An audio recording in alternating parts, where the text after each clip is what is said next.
Classification of cost we have a number of classifications.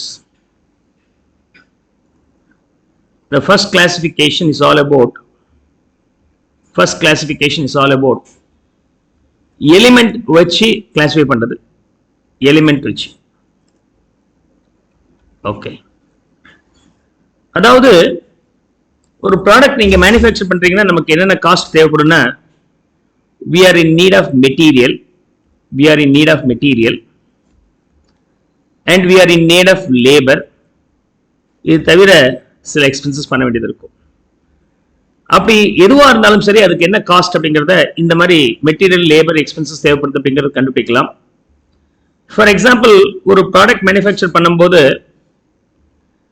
அதுக்கு we need to have the primary material. ஒரு table பண்றீங்க அப்படி சொன்னாக்க அந்த டேபிளுக்கு எனக்கு என்ன வேணும்னா மெட்டீரியல் வேணும், கார்பெண்டர் வேணும், labour cost, some wood carving அதுக்கு பண்றாங்கன்னா that will be job cost, otherwise named as expenses. அது இல்லாமல் மெஷின் ஆபரேஷன்ஸ் பண்ண வேண்டியது இருக்குன்னா அந்த மெஷினுக்கு எகைன் நமக்கு மெட்டீரியல் வேணும், மெஷினுக்கு ஃபியூல் அதுன்ட்டு அதை ஆப்ரேட் பண்ணக்கூடிய ஆப்ரேட்டருடைய காஸ்ட், அது ரிலேட்டட் எக்ஸ்பென்சஸ் எல்லாம் அது ரிப்பேர் அதெல்லாம் அப்படின்னா அந்த காஸ்ட். இது மெஷின் ரிலேட்டட். ஆஃபீஸ் இருந்துச்சுன்னா அதுக்கும் ஆஃபீஸுக்குன்னு மெட்டீரியல் இருக்கணும், ஆஃபீஸுக்குன்னு லேபர் ஃபோர்ஸ் இருக்கு, ஆஃபீஸுக்கு இது ரெண்டு சம்பந்தம் இல்லாத எக்ஸ்பென்சஸ். ஷோரூம் இருக்குன்னா அது cost. Wherever it may be, we can classify all the costs into three classification: material, labor and expenses. அப்படி 100 rupees ஒரு ப்ராடக்ட் மேனுஃபேக்சர் பண்றதுக்கு செலவாச்சுன்னா அதுக்குள்ள மெட்டீரியல் எவ்வளவு சார் அப்படின்னா இந்த மெட்டீரியல் ஆஃபீஸ்ல செய்யற மெட்டீரியல், ஷோரூம்ல செலவு பண்ற மெட்டீரியல், அங்க பேக்கிங் மெட்டீரியல்ஸ் எல்லாம் இருக்கும், பிரிண்டிங் மெட்டீரியல்ஸ் இருக்கும், பில்லிங் போடும்போது இதெல்லாம் சேர்த்து மெட்டீரியல் காஸ்ட். லேபர் காஸ்ட் எவ்வளோ, ஃபேக்டரி ஒர்க் பண்றவருடைய லேபர் காஸ்ட் எவ்வளோ, as well as ஆஃபீஸ்ல இருக்கக்கூடிய அட்மின் ஆஃபீஸர், கிளர்க் இவங்களுடைய சேலரி என்ன, ஷோரூம் சேல்ஸ் டிபார்ட்மெண்ட்ல இருக்கக்கூடிய சேல்ஸ் ஃபோர்ஸோடைய டீம் சேலரி என்ன, இதெல்லாம் குரூப்பிங் பண்றோம். அப்படி பண்ணிட்டோம்னா that is called element wise classification. And then next classification is all about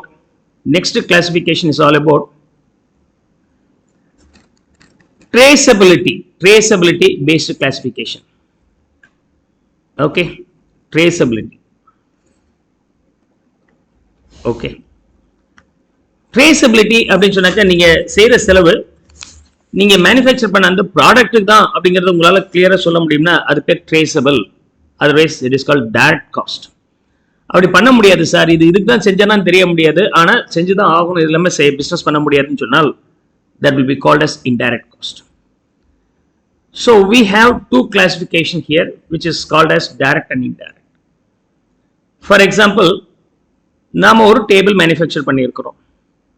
இந்த டேபிளுக்கு என்னென்ன தேவைப்படுதுன்னா மெட்டீரியல் தேவைப்படுது, லேபர் தேவைப்படுது, சம் wood carving எக்ஸ்பென்சஸ் தேவைப்படுது. இதெல்லாம் சேர்த்தாதான் அந்த டேபிள் உருவாகுது அப்படிங்கிறது தெரியும். அந்த வுட்டு, கார்பெண்டருடைய சேலரி அண்ட் வுட் கார்விங் எல்லாம் பண்றீங்க, வுட் கார்விங் இது மாதிரியான செலவுகள்லாம் பண்றீங்க அப்படின்னு சொன்னாக்க இதெல்லாம் எதுக்காக பண்ணீங்கன்னா இந்த டேபிளுக்குன்னு உங்களால் லிங்க் பண்ண முடியும் அப்படின்னு சொன்னாக்க this cost is called direct cost. அதே சமயத்தில் இந்த டேபிளுக்கு நமக்கு சில சமயம் என்ன தேவைப்படுதுன்னா மெஷின்ஸ் தேவைப்படுது. we are in need of machines. அது இல்லாமல் இதை ப்ரொமோட் பண்றதுக்கு மார்க்கெட்டிங் டீம் தேவைப்படுது. Is that okay? Marketing team. அப்ப இதுக்கெல்லாமே நமக்கு என்ன தேவைப்படுது அப்படின்னு சொன்னாக்க we are in need of material. Machines இருந்துச்சுனாலே அதுக்கு மெட்டீரியல் வேணும் அண்ட் ஆப்ரேட்டருடைய salary as well as other expenses related to repairing and maintaining the machines. இந்த காஸ்ட் எல்லாமே நான் எதுக்காக செலவு பண்ணேன்னா மெஷின், அந்த மெஷின்ஸ் வந்து டேபிளுக்கு யூஸ் பண்றோம் அப்படின்னா this material is linked to the table, not indirectly routed through the machines and this one அப்படின்னு சொன்னாக்க this is called indirect cost. எப்பொழுதுமே indirect காஸ்ட்டுக்கு காஸ்டிங்ல என்ன பேர் யூஸ் பண்ணுவாங்கன்னா overhead அப்படிங்கிற பேர் யூஸ் பண்ணுவோம். that will be called as overhead. Is that clear? So this is called classification of cost using traceability. Then third one being function வச்சு classify பண்ண போறோம். We are going to classify the cost using the functions. Okay, functions என்ன அர்த்தம்? Activity. செய்யற சேலுக்கான cost என்னென்ன activity எல்லாம் இருக்கு. So இந்த சேல்லாம் செஞ்சோம்லையே அதுக்காக இந்த காஸ்ட் நம்ம சொன்னோம்னா அது பேர் ஃபங்க்ஷன் பேஸ்டு கிளாசிஃபிகேஷன் அப்படின்னு நம்ம சொல்லலாம். So in function based classifications production பண்றதுக்கு என்ன செலவாச்சு அப்படின்னு நம்மளால சொல்ல முடிஞ்சால் அது பேர் ப்ரொடக்ஷன் காஸ்ட். அண்ட் சேல்ஸ் பண்றதுக்கு என்ன செலவாச்சுன்னு தனியா கேட்டீங்கன்னா அது selling cost. Okay, selling cost. Is that okay? as well as அந்த சேல்ஸ் ஆன பிறகு அந்த ப்ராடக்ட் அவங்க வீட்டுக்கு கொண்டு போய் நம்ம டெலிவரி பண்ண வேண்டியது இருக்கு அப்படின்னு சொன்னாக்க அதுக்கு ஆகிற காஸ்ட் பேர் டிஸ்ட்ரிபியூஷன் காஸ்ட். ஓகே, டிஸ்ட்ரிபியூஷன் அப்படிங்கிறது ஒரு ஆக்டிவிட்டி, அதுக்கு ஆகிற காஸ்ட் வந்து டிஸ்ட்ரிபியூஷன் காஸ்ட். ஓகே, தென் ஆஃபீஸ். இந்த பிசினஸ் நல்லபடியாக நடத்துறதுக்கு ஒரு ஆஃபீஸ் வேணும், டீம் ஹெட் வேணும். அதுக்கு அட்மின் நடத்துறதுக்காக செலவு administrative cost as well as ஒரு நியூ ப்ராடக்ட் டெவலப் பண்ணலாம். பழைய ப்ராடக்ட்ல வந்து கஸ்டமர்ஸ் டிஸாட்டிஸ்ஃபேக்ஷன் இருக்கு, சின்னதாக ஆல்டர் பண்ணாக்க customer will be quite happy. அப்போ அந்த நியூ ஆல்ட்ரேஷன் பண்ணுறதுக்கு will do some extra research as well as some improvement. அப்போ அது வந்து R&D காஸ்ட்னு வச்சுக்கலாம், research and development cost. And ஒரு ப்ராடக்ட் பண்றதுக்கு முன்னாடி, ஸ்டார்ட் பண்றதுக்கு முன்னாடி டெஸ்ட் ரன்லாம் பண்ண வேண்டியது இருக்கும். இது நல்லபடியாக வருமா வராது அப்படின்ட்டு ட்ரையல் ரன் பண்ணி பார்ப்பாங்க. அது வயபிளா வந்துச்சுன்னா அதை கமர்ஷியலைஸ் பண்ணி சேல்ஸ்க்கு போவாங்க. அப்போ இது முன்னாடி ஏதாவது இது செய்ய வேண்டியது இருக்கு அப்படின்னு சொன்னாக்க அது ப்ரீ ப்ரொடக்ஷன் காஸ்ட் அப்படின்னு சொல்லுவோம். That is called pre production cost. And finally we have another cost call conversion cost. Conversion cost அப்படிங்கிறது நீங்க வாங்கின அந்த ரா மெட்டீரியலை இன்னொரு ஃபார்மேட்டுக்கு மாத்துறீங்களே ஃபினிஷ்டு குட்ஸா, அதுக்கு செய்யற செலவு பேர் கன்வர்ஷன் காஸ்ட்னு பேர். அதாவது ரா மெட்டீரியல் உட் இருக்கு அண்ட் அது டேபிளா மாறி இருக்கு அப்படின்னு சொன்னாக்க, உட்டுங்கிறது ரா மெட்டீரியல், அது டேபிளா மாறணும்னா தானா மாறாது. We need to incur what labour as well as other costs. Overhead எது மட்டும் சேரக்கூடாதுன்னா இதுல overhead indirect material. So எது சேரக்கூடாதுன்னா இதுல மெட்டீரியல் காஸ்ட் சேரக்கூடாது. ஏன்னா மெட்டீரியல் தான் ஸ்டார்டிங் பாயிண்ட். அந்த மெட்டீரியல் ஸ்டார்டிங் பாயிண்ட்ல இருந்து நம்ம எண்டிங் பாயிண்ட் டேபிள் கன்வெர்ட் பண்றதுக்கு ஆன செலவு எக்ஸ்க்ளூடிங் த மெட்டீரியல், அதுதான் கன்வர்ஷன் காஸ்ட் நம்ம சொல்லுவோம்.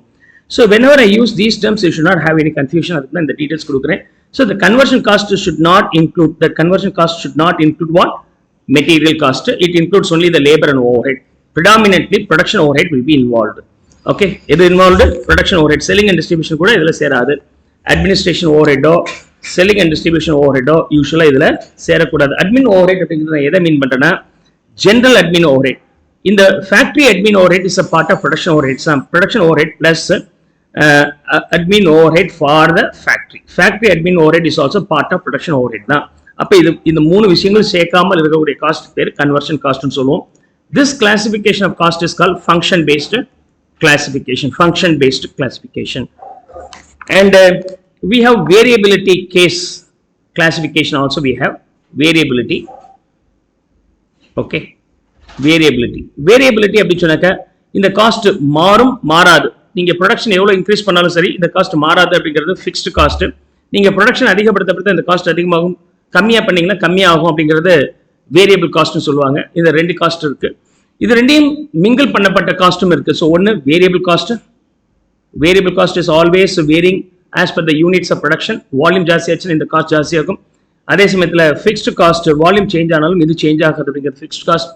ரெண்டுமே சேர்ந்து இருக்கிறது பேர் செமி வேரியபிள் காஸ்ட் அப்படின்னு சொல்லுவோம். Okay, now of course we have n number of other classifications also here, but anyhow we now confine with only the three costs here. For example, rent pay பண்றீங்க அப்படி சொன்னாக்க நீங்க ஒரு 10,000 ரூபாய் rent கொடுக்குறீங்கன்னா நீங்க வந்து 5 days யூஸ் பண்ணாலும் சரி 10 days யூஸ் பண்ணாலும் சரி அதே காஸ்ட் தான். So there will not be any change. If you are increasing the usage of the house property or building, of course the rental cost will not be increasing. So this will be always a fixed cost in nature. அதே சமயத்தில் raw material எடுத்துக்கிட்டீங்கன்னா நீங்க ஒரு table output கொடுக்கறதுக்கு உங்களுக்கு 20 kilo steel தேவைப்படுதுன்னா 2 டேபிள்னா 40 கிலோவா மாறிடும். So 20 kg per டேபிள்னா எத்தனை டேபிள் இருக்கோ அது அந்த மாதிரி மாறிடும். ஒன்னா இருந்தால் இதே 10 டேபிள் பண்றீங்கன்னா 200 கிலோவா மாறிடும். அப்போ 200 கிலோக்குரிய காஸ்ட் இது சேஞ்ச் ஆயிட்டா இருக்குன்னு சொன்னால் இது பேர் வேரியபிள் காஸ்ட். இது ரெண்டுமே சேர்ந்து இருக்கக்கூடிய காஸ்ட் பிரிக்காம ரெண்டையும் சேர்த்து கொடுத்துட்டாங்கன்னா அது பேர் செமி வேரியபிள் காஸ்ட்னு சொல்லுவாங்க. வேணுட்டே ரெண்டுமே பிரிக்காம கொடுத்துருப்பாங்க. ஃபார் எக்ஸாம்பிள் 1000 யூனிட்டுக்கு நமக்கு 10,000 ரூபாய் வச்சுங்க. அதே சமயத்தில் 1500 யூனிட்டா இருந்துச்சுன்னா 2000 யூனிட் பண்ணும்போது உங்களுக்கு 15,000 ரூபாய் செலவாயிருச்சு அப்படிம்பாங்க. அப்படின்னு அர்த்தம் this is called semi variable cost. அதாவது சேஞ்சே ஆகல அப்படி சொன்னாக்க, அதாவது 1000 யூனிட்டுக்கு இது வந்து யூனிட், இது ருபீஸ், இது யூனிட், இது ருபீஸ். 1000 யூனிட்டுக்கு வந்து 10,000 ரூபாய் இருக்கு. இப்ப நான் 2000 யூனிட் மேனுஃபேக்சர் பண்ண எவ்வளவு சார்? அப்பயும் 10,000 சொன்னால் அது பேர் fixed cost. This is called fixed cost. Okay, fixed cost. அதே சமயத்தில் யூனிட்ஸ் அண்ட் ருபீஸ். 1000 யூனிட்டா இருக்கும்போது 1000 சார் 10,000, அதே சமயத்தில் 2000 இருக்கும்போது அது 20,000 ருபீஸ். அதே ப்ரொபோர்ஷனேட்டுக்கு சேஞ்ச் ஆயிருக்கு இல்லையா? யூனிட்ஸ் டபுள் ஆகும்போது காஸ்டும் டபுள் ஆயிருக்குன்னா இந்த காஸ்ட்டுக்கு பேரு வேரியபிள் காஸ்ட்னு சொல்லுவாங்க.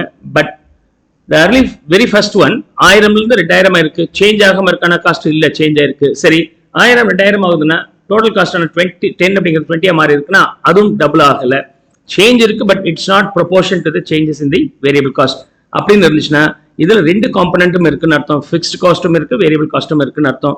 அப்ப இந்த மாதிரியான கொஸ்டின்ல வந்து நீங்க total cost is equal to fixed cost plus variable cost, அதாவது variable cost per unit into number of units அப்படிங்கிறது கொடுத்துருக்காங்கன்னு அர்த்தம். இப்போ இதை எப்படி நம்ம பிரேக் பண்றது, வேரியபிள் எவ்வளோ ஃபிக்ஸ்ட் எவ்வளோ பிரேக் பண்றது எப்படி அப்படின்னு சொன்னாக்க you can do this way. ஒன்னு ஸ்கேட்டர் டயக்ராம் மெத்தட்ல போடலாம், another one is the formula basis. For your exam applications you can directly go for the formula basis itself, so you no need to worry about the other methods. இதுல வரும்போது fixed cost, the variable cost per unit is equal to variable cost per unit is equal to changes in total cost divided by changes in units. இதுதான் variable cost per unit. அப்ப first இந்த changes வந்து எவ்வளவு வருது அப்படின்னா 5000 rupees and changes in units being 1000. அப்ப 5000 divided by 1000 போட்டீங்கன்னா you get the variable cost being 5 rupees. You get the variable cost being 5 rupees. And that too you are aware about the total cost also. The total cost உடைய formula வந்து total cost is equal to fixed cost plus variable cost. அப்ப இந்த இடத்துல நான் என்ன பண்ண போறேன்னா ஏதாவது ஒரு லெவல் எடுத்து அந்த இதுல இந்த ஈக்குவேஷன் ஃபீட் பண்ண போறேன்.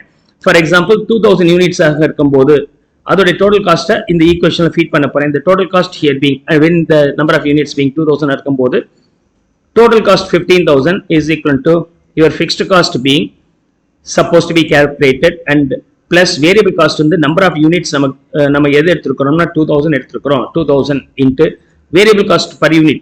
Okay, இது units, variable cost per unit நம்ம already we have calculated, which is 5 rupees. So 5 into 10,000 is subtracted from 15 to get the fixed cost is equal to 5,000 rupees. So நீங்க இந்த 2000 யூனிட் வச்சு போட்டாலும் சரி, இல்ல சார் இந்த 1000 யூனிட்ஸ் வச்சு போட்டா வருமா சார்னா அப்பயும் அதே நம்பர் தான் வரப்போகுது. Let's see here. Here also 10,000 rupees. 10,000 rupees is the total cost is equal to fixed cost supposed to be calculated plus number of units here is only 1000, number of variable cost per unit being 5. அப்போ 1000 into 5 5000, அது 10,000 subtract பண்ணிட்டோம்னா the fixed cost being only 5,000. So நீங்க ரெண்டு ஃபார்முலால எந்த formula வேணாலும் நீங்க use பண்ணிக்கலாம், எந்த பேசிஸ் வேணாலும் யூஸ் பண்ணிக்கலாம். திஸ் கால் வேரியபிலிட்டி அப்படி நம்ம சொல்லுவோம். And now you have to understand that இந்த ஃபிக்ஸ்டு காஸ்ட்டுக்கு கொஞ்சம் எக்ஸ்ட்ரா பாயிண்ட் நம்ம தெரிஞ்சுக்க வேண்டியதா இருக்கு. What is that? So will see that extra points here. Okay, fixed காஸ்ட்னு வரும்போது we can call this being committed cost, policy and managed cost, discretionary cost, step cost நம்ம நேம் கொடுக்கலாம். So other name also be available here. Committed cost நீங்க business பண்றீங்களோ இல்ல இந்த cost கொடுக்க வேண்டியது இருக்கு இல்லையா, அதாவது ஃபிக்ஸ்டு காஸ்ட் கமிட்டட் காஸ்ட்னு கூட சொல்லலாம். அல்லது management may have sometimes policies. Okay, நம்ம இந்த மாதிரி வச்சு பிசினஸ் பண்ணலாம், இந்த இதெல்லாம் ஆப்ரேட் பண்ணலாம் அப்படின்னு சொல்லிட்டு சில மேனேஜ்மெண்ட் டிசிஷன் இருக்கு. அதனால அந்த காஸ்ட்டை மாற்ற விருப்பப்படலை. Okay, we'll do this way only அப்படின்னு சொன்னாங்கன்னா அது பேர் policy and managed cost. Discretionary cost, okay if I plan then we can do this or we can stop this அப்படிங்கிறது மேனேஜ்மெண்ட் கண்ட்ரோல்ல இருக்கு. அதனால இது மேனேஜ்ட் காஸ்ட்னு சொல்லலாம், டிஸ்கிரிஷனரி காஸ்ட்னு கூட சொல்லலாம். And step cost. Step cost வந்து ஃபிக்ஸ்ட் காஸ்ட்ல ஒரு variation. Okay, cost which remains constant in total in general for fixed cost. அது இல்லாமல் இந்த மாதிரி எல்லாம் விஷயங்கள் பார்த்தோம். ஸ்டெப் காஸ்ட்னு சொன்னால் அது ஃபிக்ஸ்டு காஸ்ட் மாதிரியும் இருக்காது, வேரியபிள் காஸ்ட் மாதிரி இருக்காது. கான்ஸ்டன்ட் ஃபார் சம் லெவல், அதுக்கப்புறம் சடனா இன்க்ரீஸ் ஆகும், அதுக்கப்புறம் கான்ஸ்டன்ட் சம் லெவல், அதுக்கப்புறம் சடனா இன்க்ரீஸ் ஆகும். இப்படி இருந்துச்சுன்னா இந்த மாதிரியான காஸ்ட்டுக்கு பேர் ஃபிக்ஸ்ட் காஸ்ட்னு சொல்லுவோம். This will be called as fixed cost. Now variable cost and semi variable cost also we have already discussed. So one variations in fixed cost I just briefed here, right? Then now the fourth classification here is all about controllability. We'll be now dealing with the controllability. Okay, control பண்ண முடிஞ்சது. Okay, இந்த cost நீங்க நினைச்சா control பண்ண முடியும், இல்ல sir control பண்ண முடியாது அப்படின்னு ரெண்டு ஆங்கிள் பார்க்கலாம். ஒன்னு controllable cost, another one is நான் controllable cost. Okay, controllable cost, another one is non controllable cost. Non-controllable cost. Okay.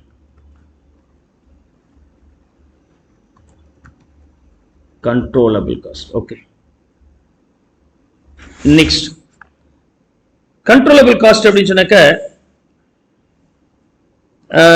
நாம எடுக்கிற முடிவுனால இந்த காஸ்ட்டை செய்யலாம் செய்ய வேண்டாம் அப்படிங்கறத உங்களால டிசைட் பண்ண முடியும் அப்படின்னா கண்ட்ரோலபிள். நீங்க எடுக்கிற முடிவுனால இதை கண்ட்ரோல் பண்ண முடியாது அப்படின்னு சொன்னாக்க that is called நான் controllable cost.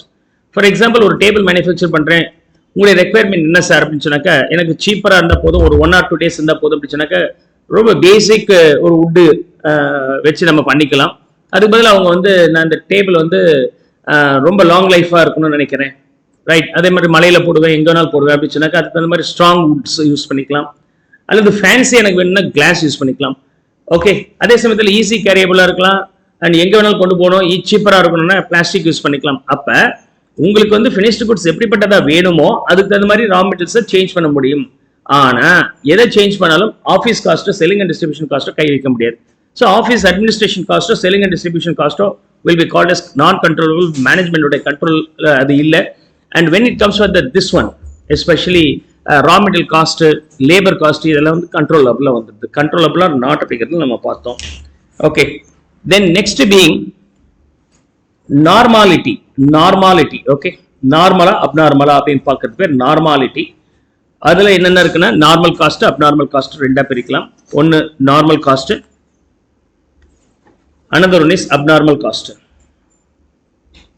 Okay, so normal cost அப்படிங்கிறது என்னன்னா because of the years of experience you are aware about the cost to be incurred for manufacturing the goods. Easily you can link இல்லையா, யூஸ்வலா இந்த goods manufacture பண்றதுக்கு எவ்வளவு cost வருங்கிறத நம்மளால guess பண்ணிட முடியும் ப்ரீவியஸ் இயர்ஸ் எக்ஸ்பீரியன்ஸ்ல இருந்து. அதுதான் ஆகணும். அதுல இருந்து ரொம்ப எக்ஸார்பிட்டா ஹை காஸ்ட் வந்திருக்கு அப்படின்னு சொன்னாக்க you might have been manufacturing carelessly. Okay, so அப்போ நீங்கள் கேர்லெஸ்ஸாக நீங்கள் மேனுஃபேக்சர் பண்ணுறதுனால இந்த எக்ஸ்ட்ரா செலவாயிருக்கு அப்படிங்கிறத பேர் அப்நார்மல் லாஸ். அது வந்து அப்நார்மல் காஸ்ட்னு சொல்லுவோம், அப்நார்மல் லாஸ்ன்னு சொல்லுவோம்.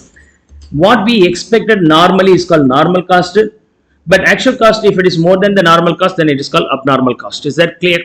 யூஸ்வலாக 100 ரூபா தானே வரும், ஏன் சார் இந்த வருஷம் 150 ரூபா வந்துச்சு, 50 rupees வந்து என்னன்னு தெரியல சார், கேர்லெஸ்ஸாக யூஸ் பண்ணுறாங்க, சின்னதெல்லாம் போட்டு உடச்சுட்டானுங்க, மெட்டீரியல்லாம் டேமேஜ் ஆயிடுச்சு. So that is called abnormal cost. So when we classify the cost into normal and abnormal, we can plan to control the normal cost, means abnormal cost, so the reduce பண்ண try பண்ணலாம். This is called normality. And accounting period cost. We are going to deal with the accounting period cost. Okay, accounting period cost. Accounting period cost அப்படிங்கிறது என்னது? நீங்க செஞ்ச செலவு அந்த ஒரு பீரியடுக்கு மட்டும் தான் யூஸ் ஆகும் அப்படிங்கிறது அக்கௌண்டிங் பீரியட் காஸ்ட். அல்லது அந்த நீங்க செஞ்ச செலவு அந்த வருஷத்துக்கு தாண்டி யூஸ் ஆகும் அப்படிங்கிறதும் accounting period cost. We classify that using the accounting period. So for example capital cost, another one is revenue cost.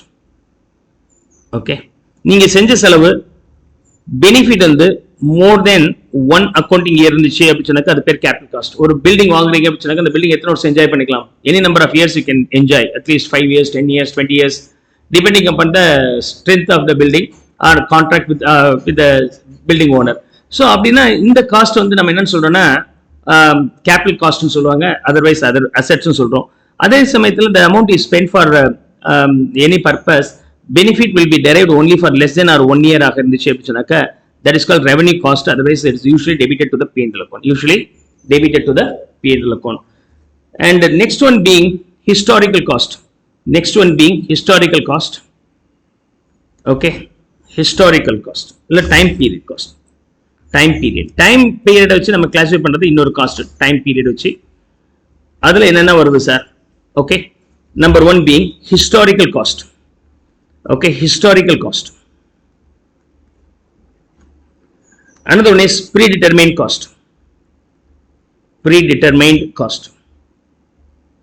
Historical cost னா என்ன அப்படி சொன்னாக்க நீங்க வாங்கும்போது என்ன செலவு பண்ணீங்க, ஆக்சுவல் காஸ்ட் அதுதான் ஹிஸ்டாரிக்கல் காஸ்ட். ஒரு பில்டிங் ஒரு 5 years முன்னாடி ஒரு 10 lakhs வாங்கி இருக்கிறீங்கன்னா இன்னைக்கு அதோட மதிப்பு என்னவா இருக்கும் அப்படி சொன்னாக்க 10 lakhs minus depreciation, பேலன்ஸ் இருக்கிறத வேல்யூவா போட்டுருப்பீங்க. அந்த பேலன்ஸ் இருக்கிற வேல்யூ பேர் புக் வேல்யூன்னு சொல்லுவோம். அது ஒரிஜினல் வாங்குனது என்ன ரேட் அப்படின்னு சொன்னாக்க 10 lakhs சொல்றீங்களா, that is called historical cost. Predetermined cost அப்படின்னு சொன்னாக்க ஒரு ப்ராடக்ட் மேனுஃபேக்சர் பண்ணும்போது இதுக்கு என்ன செலவாகும்ன்ற முன்னாடியே நீங்க கண்டுபிடிச்சு வச்சிருந்தீங்கன்னா அது பேர் predetermined cost. Usually it will be very. நம்ம ஒரு ப்ராடக்ட் மேனுஃபேக்சர் பண்ணுறதுக்கு என்ன செலவாகுங்கிறது எஸ்டிமேஷன் மூலமாக கண்டுபிடிக்கிறோம். அது ஆக்சுவல் காஸ்ட்டோட கம்பேர் பண்ணும்போது if there is any deviation will take the remedial measures to control the cost. So அதுக்கு தான் இந்த predetermined cost நமக்கு தேவைப்படுது. அல்லது இது யூசுவலா பட்ஜெட் காஸ்ட் அல்லது ஸ்டாண்டர்ட் காஸ்ட் நம்ம சொல்லுவோம். that is called standard cost. ஒரு ப்ராடக்ட்டுக்கு in general what is the cost you can expect for incurrence அப்படிங்கிறது பேர் standard cost. Is that okay? That is called standard cost. Now the next one being planning cost. So இதுல ரெண்டு classification இருக்கு. ஒன்னு planning cost. Planning cost அப்படிங்கிறது என்னது? It's related to the planning. Okay, ஒரு plan பண்றீங்க, அதுக்கு எவ்வளவு செலவாக போகுது சார் அப்படிங்கிறது முன்னாடியே சொல்லி இருக்கிறீங்க அப்படின்னா இது predetermined cost தான். இதுல predominant என்ன வருதுன்னா budgeted cost will come. Budget and standard cost will come. இது ரெண்டுமே planning costல நமக்கு வரும். Budgeted cost as well as standard cost. Okay, budgeted cost and standard cost. Clear? Standard cost இது ரெண்டுமே planning cost. அது மெயினா டிஃபரன்ஸ் என்னன்னா budgeted cost அப்படிங்கிறது projections of cost for the planning. நாளைக்கு என்ன நம்ம expected output எவ்வளோ, அதுக்கு எவ்வளோ காஸ்ட் ஆகும் அப்படிங்கிறது நீங்க எஸ்டிமேட் பண்ணீங்கன்னா அது பேர் budgeted cost or projections of the future cost. Standard cost அப்படிங்கிறது scientifically arrived cost for manufacturing every unit. நாளைக்கு ஒரு 1,00,000 யூனிட் பண்ண போறோம் சார், அப்ப எவ்வளவு செலவாகும் அப்படின்னா அதுக்கு எவ்வளவு மெட்டீரியல் தேவைப்படும், லேபர் தேவைப்படும், அதுக்கு என்ன காஸ்ட் எல்லாத்தையும் கூட்டி போட்டீங்கன்னா அது பேர் பட்ஜெட்டட் காஸ்ட். அது பதிலா ப்ரீவியஸ் பல இயர்ஸ் ஆஃப் எக்ஸ்பீரியன்ஸ்ல இருந்து ஒரு ப்ராடக்ட் மேனுஃபேக்சர் பண்றதுக்கு எவ்வளவு மெட்டீரியல் தேவைப்படுது, எவ்வளவு லேபர் தேவைப்படுதுன்னு கண்டுபிடிச்சு வச்சிருக்கிறோம்.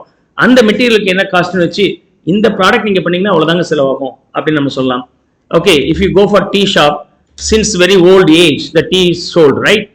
But அதுல இருக்க ஒரு ingredients ஓட value change ஆக போறது இல்ல. Okay, the quantity of milk and water what it's added, it's not going to be changes.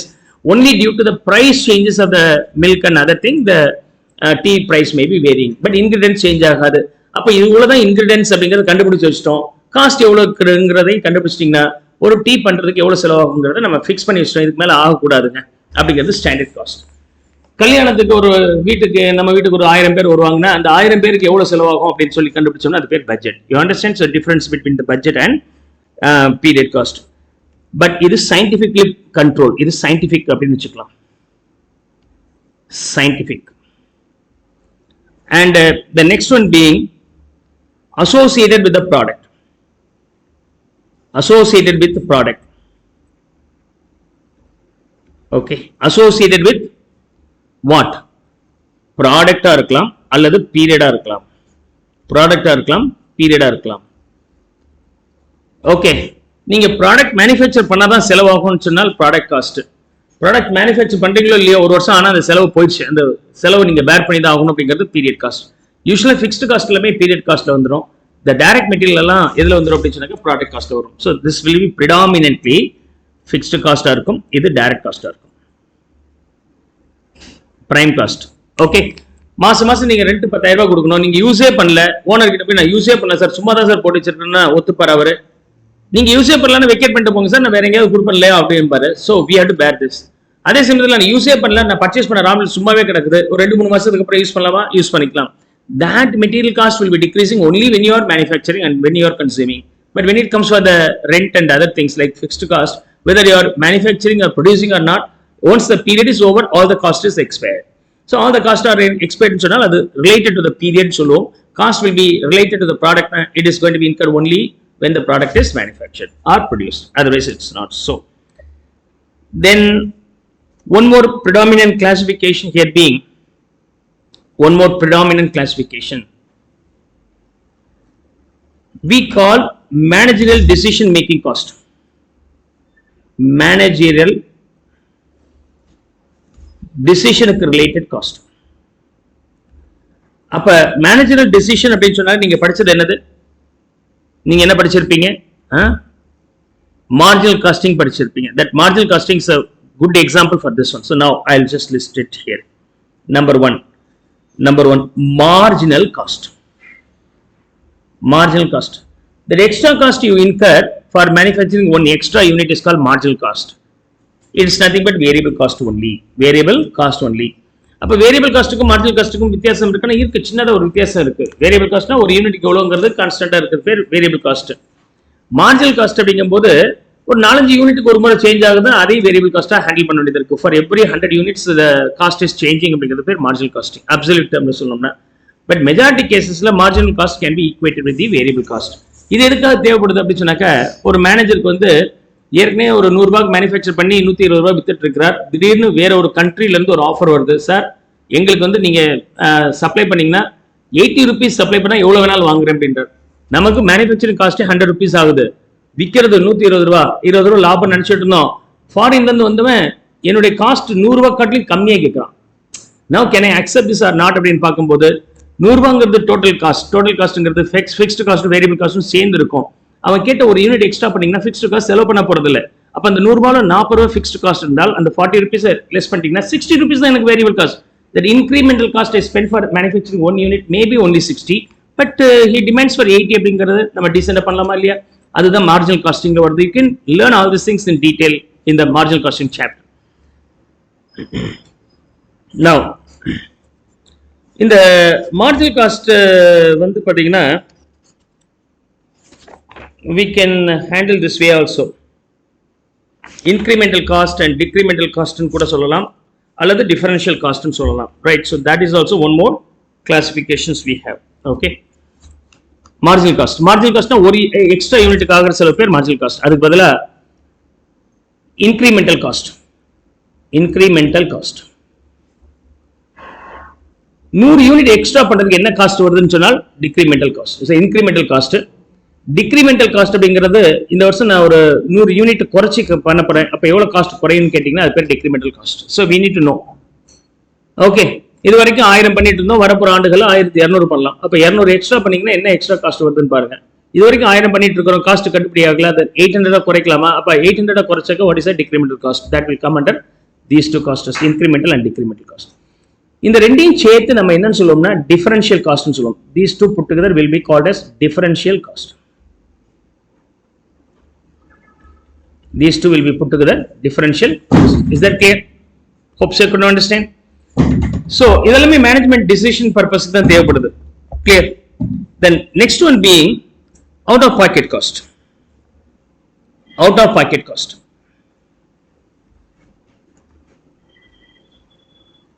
Out of pocket cost. Out of pocket காஸ்ட்னா செலவு நம்ம பாக்கெட் உள்ள வெளியே போகுது அப்படின்னு அர்த்தம். உண்மையிலுமே cash out flow will be there அப்படின்னா out of pocket cost. Paisa பாக்கெட்ல இருந்து போச்சுன்னா அது பேர் அவுட் ஆஃப் பாக்கெட் காஸ்ட். பாக்கெட்ல இருந்து வெளியே போகாது அப்படி இருக்கு. ஒன்னு எக்ஸ்பிளிசிட் காஸ்ட், இன்னொன்னு இம்ப்ளிசிட் காஸ்ட்னு சொல்லுவாங்க. பாக்கெட்ல இருந்து வெளியே போற காஸ்ட் வந்து எக்ஸ்பிளிசிட் காஸ்ட்னு சொல்லலாம். That will be otherwise named as out of pocket cost. பாக்கெட்ல இருந்து வெளியே போகாமல் இருந்துச்சுன்னா அது பேர் இம்ப்ளிசிட் காஸ்ட். சிங்கர் அகாடமி நான் நடத்துறேன் அப்படின்னு சொன்னா ரெண்ட் கொடுக்குறேன் அப்படின்னு சொன்னா அது எக்ஸ்பிளிசிட் காஸ்ட். எலக்ட்ரிசிட்டி பில் கொடுக்குறேன், ஃபேக்கல்டி ரெமுனரேஷன் கொடுக்குறேன், explicit cost. What is remuneration for Sridhar அப்படின்னு சொன்னாக்க no. So we will not consider any cost for owner himself, and I have invested my capital here out of my own pocket money. எந்த இருக்கிற பணத்தை வச்சு நான் invest பண்ணியிருக்கிறேன். Do I want to pay any interest or no? அதே எனக்கு கடன் வாங்கி போட்டிருந்தால் அதுக்கு நான் இன்ட்ரெஸ்ட் கொடுத்துருக்கணும். அந்த இன்ட்ரெஸ்ட் வந்து எக்ஸ்பிளிசிட் காஸ்ட். என்னுடைய ஓன் ஃபண்ட் இருந்துச்சுன்னா அது இம்ப்ளிசிட் காஸ்ட். எக்ஸ்டர்னல் ஃபேக்கல்ட்டியை கூப்பிட்டு வந்திருக்கிறேன்னா அவங்களுக்கு கொடுக்குற ரெமுனரேஷன் எக்ஸ்பிளிசிட் காஸ்ட். ஓனரே ஒர்க் பண்றதுக்காக ஏதாவது ரெமுனரேஷன் ஆர் ஹானரேரியம் கொடுக்குறோம் அப்படின்னாக்கா that is called implicit cost. உண்மையிலுமே கேஷ் வெளியே போறது இல்லை. டெப்ரிசியேஷன் அப்படிங்கிறது நான் cash expenses, also considered as another part, right? So out of pocket cost பாத்தீங்க. இன்னொன்னு இது தனி செட், இது தனி set. Apart from that, this will be imputed cost. அதாவது out of pocket cost உடைய ஆப்போசிட் வந்து imputed cost னு சொல்லுவோம். imputed cost. Okay, so out of pocket cost பொறுத்த வரைக்கும் கேஷ் அவுட்ஃப்ளோ இருக்குன்னு சொன்னேன். Here it involves cash outflow. Cash outflow இருக்கும். இங்க கேஷ் அவுட்ஃப்ளோ இருக்காது, imputed cost. Otherwise this will be named as notional cost. இது வந்து நோஷனல் நேம் சேக்னு சொல்லலாம். இதுக்கு பேரு notional cost. Okay, or implicit காஸ்ட்னு சொல்லலாம். இம்ப்ளிசிட் காஸ்ட்னு சொல்லலாம். or it will be named as economic cost. Economic cost. These are the name for implicit cost. Out of pocket cost வந்து explicit cost. Explicit, okay, cost. அதான sir explicit cost, even accounting cost கூட சொல்லலாம். நீங்க foundation படிச்சிருந்தால் அதுல economics படிச்சிருந்திருப்பீங்க. அதுல ரெண்டு cost பிரிடாமினன்ட்டா நம்ம பேசுவோம். ஒன்னு economic cost, okay, economic cost, okay. So economic cost as well as accounting cost. Now ஒரு ப்ராடக்ட் மேனுஃபேக்சர் பண்றதுக்கு எனக்கு லேபர் ஃபோர்ஸ் வெளியில இருந்து ஒரு ஆளை ரெக்ரூட் பண்ணேன். அவருக்கு நான் 10,000 ரூபாய் கொடுத்துருக்கிறேன். Owner he himself work. அதே ஓனர் வெளியில ஒர்க் பண்ணியிருந்தா 15,000 ரூபாய் கிடைச்சிருக்கும். அவர் இந்த பிசினஸ் பண்ணதுனால அவருக்கு அந்த 15,000 ரூபாய் வரல. அப்ப அந்த 15,000 பேரு எக்கனாமிக் காஸ்ட். ஏன் எக்கனாமிக் காஸ்ட்னு சொல்றோம்னா, இந்த ப்ராடக்ட்டுக்கு எனக்கு வரக்கூடிய வருமானம் எவ்வளவு வந்தால் கட்டுப்படி ஆகும் அப்படின்னு சொன்னாக்க 10,000 ரூபாய் வந்தா கட்டுப்படி ஆகுமா, இல்ல 10 + 15 25,000 ரூபாய் வந்தா கட்டுப்படி ஆகுமா? அக்கௌண்ட்ஸ்ல எழுதும் போது இந்த 10,000 தான் நீங்க எழுதுவீங்க.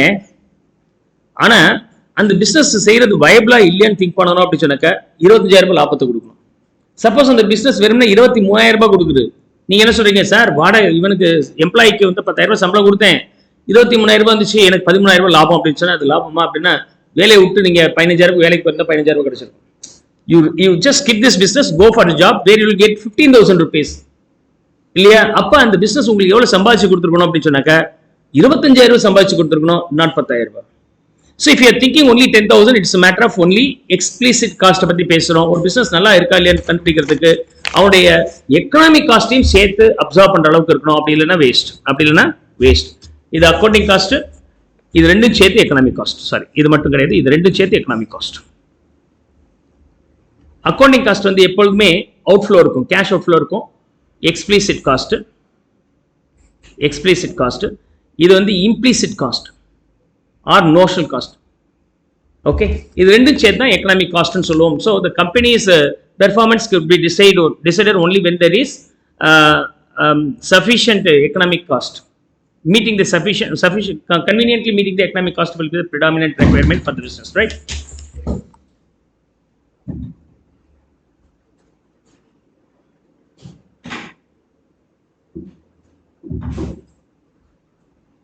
Now, so the other name for the out of pocket cost வந்து explicit cost னு சொல்லலாம். out of pocket cost இல்ல cash வெளியே போயிருக்கு cash cost னு சொல்லலாம். implicit அப்படிங்கிறது உல்டா இல்லையா, notional cost னு சொல்லலாம், அல்லது economic cost னு கூட அதை நம்ம மீன் பண்ணலாம். economic cost னு கூட நம்ம மீன் பண்ணலாம். then sunk cost, இந்த இன்னொரு பேர் வந்து என்னன்னா ஆப்பர்ச்சுனிட்டி காஸ்ட். இந்த இம்ப்ளிசிட் காஸ்ட் இருக்கு இல்லையா, இதுக்கு இன்னொரு பேர் என்ன அப்படின்னு சொன்னாக்கா opportunity cost. Opportunity cost. Okay, opportunity cost என்ன அர்த்தம்? நீங்க வெளியில ஒர்க் பண்ணியிருந்தால் இந்த சம்பளம் நீங்க வாங்கி இருந்திருப்பீங்களே, அதை இழந்திருக்கிறீங்க because of doing the business. அது பேர் தான் opportunity cost. Okay, so the alternate work is also there, alternative opportunity is also there. If you could have taken that, what is the extra benefit? இப்போ நான் singer academy run பண்றேன். If I don't run the singer academy, what good I been? நான் என்ன பண்ணியிருந்திருப்பேன் அப்படின்னு சொன்னாங்க, ஒரு காலேஜில் ஒர்க் பண்ணியிருந்திருக்கலாம், where my salary maybe 1 lakh to 1.5 lakhs வந்திருக்கலாம். Now my question is, will I be able to earn the same money or more than that? If I am able to earn only 50,000 rupees, then what could I do? Resign, stop this business and go for the teaching. காலேஜில் work பண்ணியிருந்திருக்கலாம். இதை நடத்துறதுனால இன்னொரு opportunity நான் sacrifice பண்ண இல்லையா, அந்த sacrifice பண்ணதுனால என்ன amount நான் இழந்தனோ, that is called opportunity cost. அப்போ சிங்கர் அகாடமி நடத்துறாங்க, எனக்கு எல்லாம் லாபம் வரணும்னா என்னென்ன செலவு பண்ணணும் அந்த பணம் எல்லாமே வந்திருக்கணும். ப்ளஸ் நான் இன்னொரு இடத்துல ஒர்க் பண்ணாதனால இழந்த நஷ்டமும் எனக்கு வந்திருக்கணும். நடத்துறதுக்கு எனக்கு ஒரு வருஷத்துக்கு ஒரு 5 lakhs செலவாகுது அப்படின்னு சொன்னாக்க, இன்னொரு இடத்துல ஒர்க் பண்ணியிருந்தால் நான் எவ்வளோ சம்பாதிச்சிருப்பேனோ அது இழந்ததை நான் இங்கே ஆட் பண்ணிக்கிறேன், அது ஒரு 5 lakhs. So first 5 lakhs is the cash cost. Cash cost. ரெண்டாவது 5 lakhs is the opportunity cost. And இதுல வந்து ஆப்பர்ச்சுனிட்டி காஸ்ட் சேலரி. ஆனா இந்த பிசினஸ் நான் இன்வெஸ்ட் பண்ணேன் இல்லையா, இதுல இன்வெஸ்ட் பண்றது போல பேங்க்ல இன்வெஸ்ட் பண்ணியிருந்தா எனக்கு இன்ட்ரெஸ்ட் கிடைச்சிருக்கும், ஐ அம் லூசிங் தட். அந்த இன்ட்ரெஸ்ட்டும் ஆப்பர்ச்சுனிட்டி காஸ்ட், அது ஒரு 1 லட்சம் ரூபாய். அப்படின்னா 11 லட்சம் ரூபாய். அப்ப இந்த சிங்கர் அகாடமிங்கிற பிசினஸ் எப்ப லாபகரமா இருக்கும் ரன் பண்றது அப்படின்னு சொன்னா அட்வைசபிளா இருக்கும்னு சொன்னால் you always compare if the revenue from here should be more then 11 lakhs. அப்படி இல்லைன்னா நீங்க இந்த பிசினஸ் பண்ணாதீங்க, வேற ஏதாவது பண்ணுங்க, போங்க, வேற வேலையை பாருங்க அப்படின்னு அர்த்தம். So that is what about the opportunity cost. Opportunity cost is always considered as implicit cost. Implicit cost. Cash வெளியே போகல, ஆனா வர வேண்டிய வருமானத்தை தடுத்து இருக்கு. Right. So one more cost classification. Sunk cost. Sunk cost. Sunk cost. Okay. Sunk cost அப்படின்னா என்ன அர்த்தம்? சங்க்ங்கிறது எங்க இருந்து வந்துச்சு அப்படின்னா சிங்க் இல்லையா, கப்பல் கடல்ல மூழ்கிருச்சு அப்படிங்கிறது சிங்க், மூழ்குதல். சங்க்னா மூழ்கனது. Already this cost is incurred, இனிமேல் அதுல இருந்து ஒரு பைசா வராது, ஆனா ஏதாவது பண்ண முடியுதான்னு பார்க்குறோம். ஓகே, அப்படின்னா ஃபார் எக்ஸாம்பிள் நீங்க ஒரு பில்டிங் கட்டினீங்க, ஓகே, அது பில்டிங் வந்து ஒரு 20 லட்சம் ரூபாய் கட்டினீங்க. லேட்டர் ஆன் பார்த்தீங்கன்னா இந்த பில்டிங் யூஸ் ஆகலை. நீங்க என்ன நினைச்சீங்களோ வந்து தங்கலாம் வசிக்கலாம்னு நினைச்சீங்க, அது யூஸ் ஆகல. அப்ப என்ன பண்றீங்க, சும்மா தானே இருக்கு, ஒரு ரெஸ்டாரண்டா மாத்திரலாமே இது அப்படின்னு நீங்க பிளான் பண்றீங்க. அப்ப இது ரெஸ்டாரண்டா மாத்தினீங்கன்னா இதுக்கு என்ன செலவாகுது? ரெவென்யூ ஃப்ரம் த ரெஸ்டாரண்ட் ஒரு வருஷத்துக்கு 10 லட்சம் ரூபா வருது. காஸ்ட் எவ்வளவு வருது அப்படின்னு சொன்னாக்க, ஃபுட் இன்கிரீடியன்ஸ் எல்லாம் வாங்குறீங்களே அதோடைய காஸ்ட் எவ்வளவு வருதுன்னா ஒரு 8 லட்சம் ரூபா வருது. இந்த 20 லட்சம் ரூபா செலவு இருக்கு இல்லையா, இந்த பில்டிங் மிஞ்சி போனால் 4 வருஷம் தான் இருக்கு, அதுக்கப்புறம் வேஸ்ட்டாக போயிடும். அப்படின்னா வருஷத்துக்கு அது ஒரு 5 லட்சம் ரூபா, இப்பயே பாதி உடஞ்சி போய் கிடக்குது, அதுக்கு மேலே போகாது. அப்போ 8 + 5 13 லட்சம் ரூபா காஸ்ட் ஆகுது. Now the question is, can we convert this house property into the hotel அப்படின்னு சொன்னாக்க 13 லட்சம் ரூபா செலவாகுது. இதை வச்சு நம்ம 10 லட்சம் தான் சம்பாதிக்க முடியும் அப்படின்னா 13 லட்சம் ரூபாய் எனக்கு நஷ்டம். அப்ப இது செய்யக்கூடாது அப்படிங்கிறது என்ன, அக்கௌண்டிங். இது பேரு அக்கௌண்டிங். ஆனா மார்ஜினல் காஸ்டிங் என்ன சொல்றாங்க, இல்லைன்னா காஸ்டிங் என்ன சொல்றாங்கன்னா, இந்த செலவு ஏற்கனவே பண்ணி முடிச்சிட்டோம் சார், நீங்க இந்த எடுக்கிற முடிவுனால இந்த செலவை காப்பாற்ற முடியாது, புதுசா செய்ய போறது இல்லை. What is the incremental cost you are going to to? Only this 8 sir. What about this one? Chunk. அதை செய்யாம இருந்தா, ரெஸ்டாரண்ட் நடத்தாம இருந்தா அந்த பணம் என்ன ஆகும்? ஒன்னும் ஆகாது, 5 வருஷத்துல உடஞ்சு போயிடுங்க, பில்டிங் வீணா போயிடும். வீணா போக போற பில்டிங் தானே, அதுல இருந்து ₹1 வந்தா என்ன? Even ₹1 is beneficial. அப்படின்னா what about this cost sir, இதை நம்ம ரெக்கவர் பண்ணவே வேண்டாமா? அது சங்க் காஸ்ட், அது கவலையப்படாதீங்க, போச்சு, நஷ்டம் ஆச்சு, இதுக்கு மேல என்ன வருது அப்படிங்கிறது பார்க்கணும். அப்படிங்கிறதா சங்க் காஸ்ட். இந்த சங்க் காஸ்ட் பேஸ் பண்ணிடலாம் இல்லஸ்ட்ரேஷன்ஸ் ரிலேட்டட் பீரியட்ல உங்களுக்கு வரும். சங்க் காஸ்ட் பேஸ் பண்ணி அது எப்படி வருது அப்படின்னு சொன்னாக்கா, ஏற்கனவே ஒரு பில்டிங் வச்சிருந்தாங்க, அதுக்கப்புறம் அந்த பில்டிங் தேவையில்லாம கிடக்குது, ஒரு ஃபேக்டரி கட்டலான்னு பில்டிங் ஆரம்பிச்சாங்க, அதுக்கு ஒரு ₹1 கோடி செலவு பண்ணாங்க, அதுக்கப்புறம் அந்த ப்ராஜெக்டை ட்ராப் பண்ணிட்டாங்க, புதுசா ஒன்று செய்யணும்னு நினைக்கிறாங்க. அப்போ what is the cost for that project அப்படிம்பாங்க.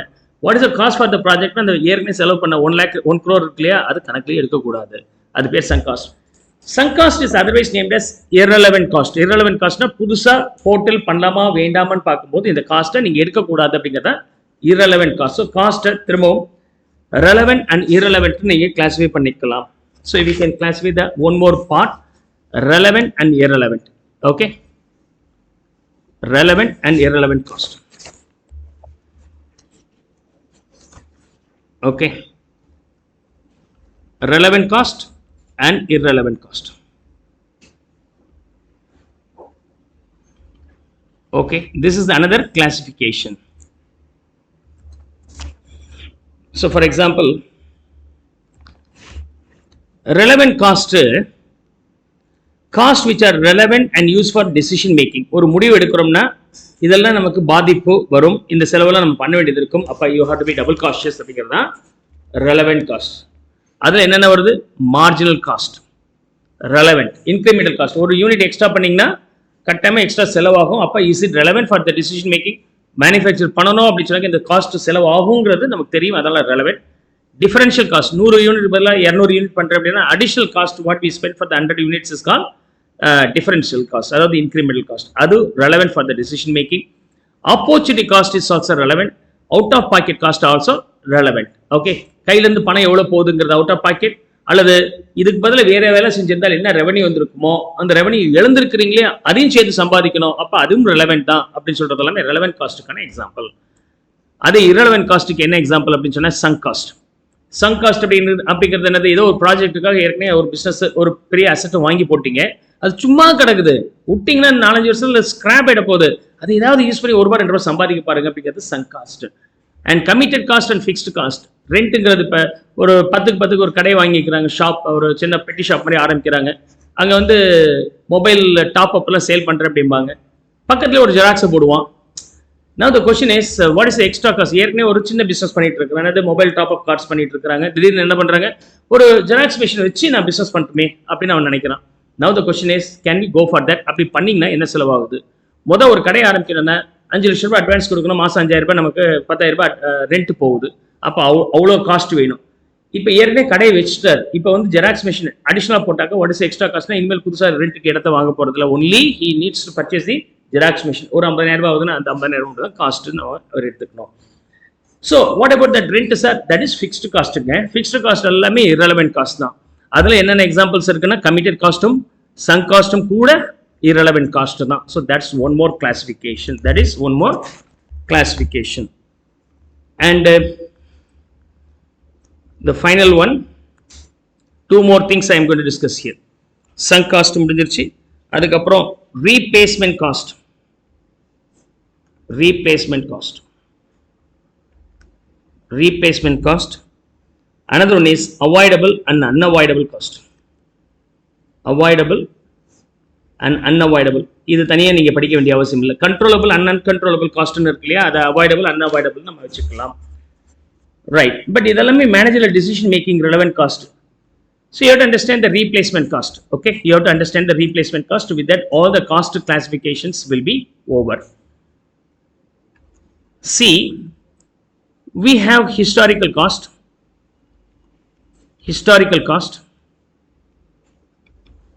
Second being replacement cost.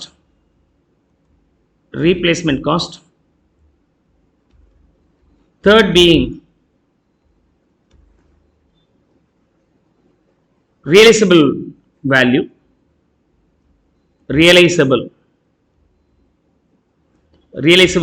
These are the 3 costs. See, நீங்க என்ன பண்ணியிருக்கிறீங்க, மெட்டீரியல் வாங்கியிருக்கிறீங்க, ஏதோ ஒரு மெட்டீரியல் வாங்குனீங்க, என்ன ரேட்டுக்கு வாங்குனீங்க அப்படி சொன்னாக்க ₹100 வாங்குனீங்க. பிங்கிற ஒரு மெட்டீரியல் இருக்கு, அது ₹200 வாங்கியிருக்கிறீங்க. சின்னு ஒரு மெட்டீரியல் இருக்கு, அது ₹300 வாங்கியிருக்கிறீங்க. ஓகே, ₹300 இந்த வாங்கின ரேட் இருக்கு இல்லையா, இது பர்ச்சேஸ் பிரைஸ். இன்னைக்கு இது வேணான்னு வித்தாக்க என்ன ரேட்டுக்கு போகும்? அது பேர் ரியலைசபிள் வேல்யூ. ஸ்கிராப் வேல்யூ வந்து ரியலைசபிள் வேல்யூ. வாங்கிட்டீங்க, என்ன பர்பஸுக்கு வாங்குனீங்கன்னா அது யூஸ் பண்ணோம், ஆனால் தேவையில்லை, டிஸ்கார்ட் பண்ண நினைக்கிறீங்க. அப்படி டிஸ்கார்ட் பண்ணீங்கன்னா அந்த ரேட்டுக்கு போகாது, கம்மியாக தான் போகும். ப்ராப்ளி ₹100 இருக்கிறது ₹80 போகும், 200 இருக்கிறது ₹140 போகும், ₹300 இருக்கிறது ₹200 போகும். இது பேர் ரியலைசபிள் வேல்யூ. அதே சமயத்தில் ரீப்ளேஸ், அதாவது இந்த மெட்டீரியல் என்கிட்ட இல்லை, புதுசு வாங்கணும், என்ன செலவாகுது, அது பேர் ரீப்ளேஸ்மெண்ட். இன்னைக்கு மார்க்கெட்டில் வாங்கினா சார் 3 மாதத்துக்கு முன்னாடி வாங்கினேன் சார் ₹100, இன்னைக்கு போய் வாங்கினாக்கா அது ₹120 சார். ₹200 வாங்கினா இனிமேல் போய் வாங்கினா ₹250 ரேட் ஏறிடுச்சு சார். ₹300 சார் இன்னைக்கு வாங்கினாக்கா ₹320 சார். அப்படிங்கிறது பேர் replacement cost. Okay, the cost actually what you pay for purchasing is called historical காஸ்ட்டுங்க. இப்போ இது எப்படி சார் நம்ம யூஸ் பண்ணுவோம் இன் அவர் காஸ்டிங் அப்படின்னு சொன்னாக்க, இதில் ஸ்டாக் இருக்குங்க, ஸ்டாக் இருக்கு. ஏங்கிற மெட்டீரியல் வாங்கிட்டீங்க, ஸ்டாக் இருக்கு. அதர் யூஸ் இருக்கா?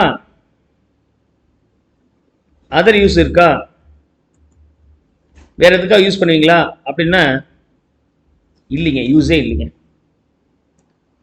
அப்ப யூஸே இல்லைன்னா இதனால எனக்கு என்ன பெனிஃபிட் கிடைக்கும்? சும்மா இருக்கு, இதுக்கப்புறம் இன்னும் யூஸே இல்லை. அதாவது ஒருத்தர்கிட்ட ஆர்டர் கொடுத்தார், அவருக்காக நான் 100 யூனிட் வாங்கி வச்சேன், ஒரு யூனிட் ₹100 கொடுத்து 90 யூனிட் யூஸ் பண்ணிட்டு மிச்சம் 10 யூனிட் யூஸ் பண்ணல. அவர் முடிச்சுட்டார், கிளம்பிட்டார், பைசெல்லாம் செட்டில்மெண்ட் பண்ணியாச்சு, பாக்கி ₹10 குடோன்ல இருக்கு. இப்போ அந்த குடோன்ல இருக்கக்கூடிய அந்த 10 யூனிட்டோட வேல்யூ உங்களுக்கு எவ்வளோங்க? ஒன்றும் வேல்யூவே இல்லை, தூக்கி குப்பையில் போட வேண்டியதான், இல்லைன்னா ஸ்கிராப் பண்ணலாம். ஸ்கிராப் பண்ணால் உங்களுக்கு எவ்வளோ கிடைக்கும்? ₹80 கிடைக்கும். அப்படிங்கிறது ரியலைசபிள் வேல்யூ எடுத்துக்கிறீங்க. என்ன எடுத்துக்கிறீங்க? ரியலைசபிள் வேல்யூ தான் இதோட மதிப்பு. பிங்கிற ப்ராடக்ட் இருக்கு, ஸ்டாக் இருக்கா? ஏற்கனவே ஸ்டாக் இருக்கு.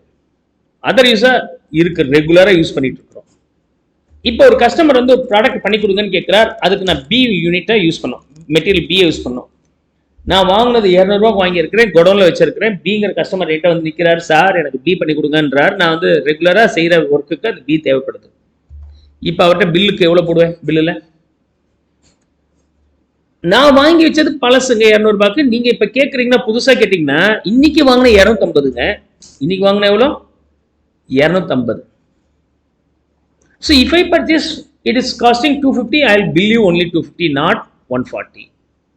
ஸோ நான் வந்து என்ன பில் பண்ணுவேன்? 250 தாங்க பில் பண்ணுவேன். அதாவது ரீப்ளேஸ்மெண்ட். நீங்க கேட்டதை செஞ்சு கொடுத்துட்டேன்னா, தீர்ந்துருச்சுன்னா நாளைக்கு எனக்கு தேவைங்க. நாளைக்கு எனக்கு தேவை. அப்போ நாளைக்கு எனக்கு தேவைன்னா அதை திரும்ப வாங்கி ஆகணும். திரும்ப வாங்கினா என்ன ரேட்டு? 250 நான் வாங்கின ரேட்டு உங்கள்கிட்ட எப்படி பில் பண்ண முடியும்? அப்போ நான் இன்னைக்கு மார்க்கெட்டில் விற்றா என்ன ரேட்டு போகுமா அந்த ரேட் எடுக்கிறதா, அல்லது அது தீர்ந்துருச்சுன்னா புதுசு வாங்கினா என்ன வேல்யூ வருமோ அந்த வேல்யூ எடுத்துக்கிறதா? வெயில் calculating the cost for any product அப்படின்னு சொன்னாக்கா நேச்சர் மேட்டர்ஸ். இந்த மெட்டீரியல் வாங்கினேன், இனிமேல் யூஸ் பண்ணாமல் சும்மா கிடக்குது, வந்த வரைக்கும் லாபம் 80 தான் போகும், அவன் 90 தரேன், கொடுத்து விடுங்க. புதுசு வாங்கினா 120, நான் ஏன் புதுசு வாங்க போறேன்? ஏற்கனவே வாங்கி யூஸ் பண்ணது போக மிச்சம் இருக்கிறது தான் ஏ டைப். பி தீர்ந்துருச்சுன்னா புதுசு வாங்கி ஆகணும், அதை ரெகுலராக யூஸ் பண்ணிட்டு இருக்குது. That's how you can make the decision what cost you can take. அப்போ ரீப்ளேஸ்மெண்ட் காஸ்ட் அப்படிங்கிறது என்னன்னா, தீர்ந்து போச்சுன்னா புதுசாக ஒன்று வாங்கினீங்கன்னா என்ன காஸ்ட் நீங்கள் செலவு பண்ண வேண்டியது இருக்கோ அதுக்கு பேர் replacement cost, new market price. These are the classifications you have to understand for the cost. Clear?